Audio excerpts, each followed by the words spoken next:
চট্টগ্রামের পটিয়ায় অপহরণের ৪৮ ঘণ্টা পর ৫ বছর বয়সী শিশু জাইহানের বস্তাবন্দি মরদেহ উদ্ধার করেছে পুলিশ।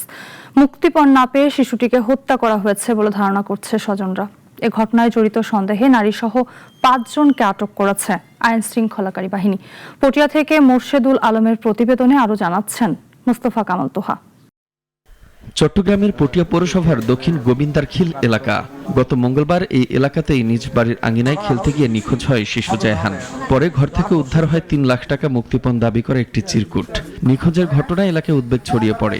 পরিবারের সদস্যদের পাশাপাশি স্থানীয়রাও শিশুটিকে খুঁজলেও ব্যর্থ হয় সব চেষ্টা। অবশেষে ৪৮ ঘণ্টা পরে বাড়ির পাশের একটি ময়লার ভাগার থেকে উদ্ধার হয় জায়হানের বস্তাবন্দি মরদেহ। বৃহস্পতিবার ভোরে পটিয়া থানা ও ডিবি মরদেহ উদ্ধার করে। নিহত শিশুটির পরিবারের অভিযোগ, অপহরণের পর তাকে হত্যা করা হয়েছে।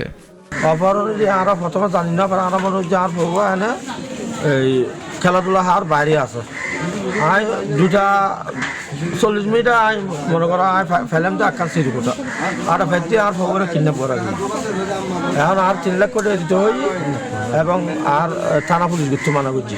প্রশাসন যথেষ্ট চেষ্টা করেছে জীবিত উদ্ধার করার জন্য, কিন্তু উদ্ধার করতে পারে না। হত্যাকাণ্ডে জড়িত অভিযোগে সাইফুল, শাহানুর, নিহান ও ওয়াসিফা নামের একই পরিবারের ৫ জনকে আটক করেছে পুলিশ। ময়নাতদন্তের জন্য মরদেহ পাঠানো হয়েছে চট্টগ্রাম মেডিকেল কলেজ হাসপাতালের মর্গে।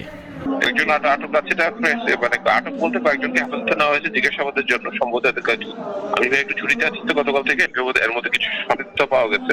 এলাকার এমন নির্মম পরিণতিতে ক্ষোভে ফুঁসছেন স্থানীয় বাসিন্দারা। অপরাধীদের দ্রুত বিচার ট্রাইব্যুনালের মাধ্যমে সর্বোচ্চ শাস্তির দাবি তাদের। মুস্তফা কামাল তোহা, নাগরিক।